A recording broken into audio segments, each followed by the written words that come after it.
And John Dickerson joins me now from Washington. John, we are in the midst of a heated presidential campaign. How could these series of events shape the campaigns moving forward?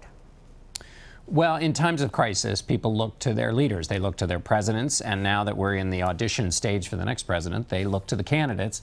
And they take a reading of whether those candidates have either some answer for the problems that are being discussed, or if the problems are as intractable and complicated as these issues are of race and policing, then do the candidates have some theory about how to go forward in doing this? Do they bring the country together? Do they split people apart?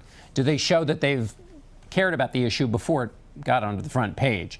And also people look for some sense of control, that things are going to improve, or there's some sense of hope. That's the way the voters have behaved in the past anyway. And one of the most famous moments in presidential politics ever was Robert Kennedy responding to Martin Luther King's assassination. An impromptu response to that captured the anguish and also gave some sense of ballast to the country.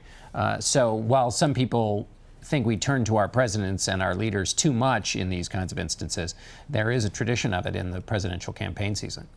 So, John, we have seen a very different Donald Trump responding to these shootings. What do you make of his, some would say, muted and disciplined response? Well, discipline has been something that has not been the hallmark of his campaign, and so showing it is good. It's what a lot of the leaders of his party have been asking for him to do in a general sense. On the specifics of this case, he has done what a lot of people have called for, which is not to say something incendiary or to fire off a bunch of pointed remarks.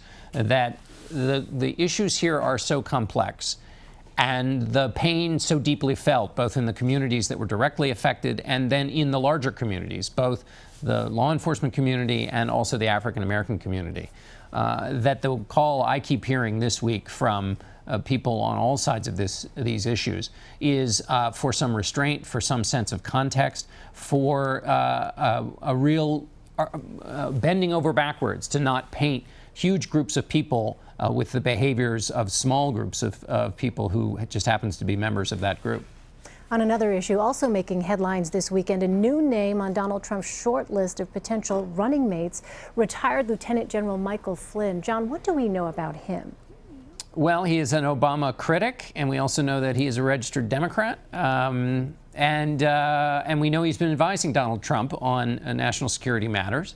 It would be a fascinating pick. It would also be in keeping with the independent candidates we've seen who've made it into the general election. Ross Perot picked Admiral James Stockdale as his running mate. George Wallace in 1968 picked Curtis LeMay as his running mate, both of those military men. So it would be in keeping for Donald Trump, who is trying to run and present himself as an outsider, as an independent, although, of course, he's a Republican, unlike those two previous examples I gave. He is very much outside of the process. And so in addition to the national security benefits of picking a military man, he also gets that kind of outside of the political class, which is the centerpiece of his message. Does this indicate Trump may have given up trying to unite the GOP and appeal to establishment Republicans?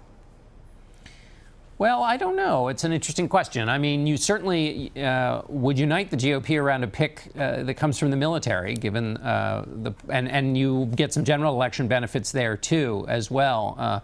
People are a little, they don't quite know how to process and sort somebody who comes from the military as opposed to a person who's just a regular old partisan. You know what box to put them in. And in some cases, some of the politicians that Donald Trump has been looking at have histories, and so there's a ready-made opposition file.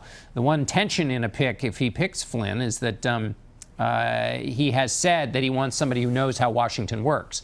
That would not be the case with that pick. All right, John Dickerson in Washington. John, thank you. Thanks, Elaine.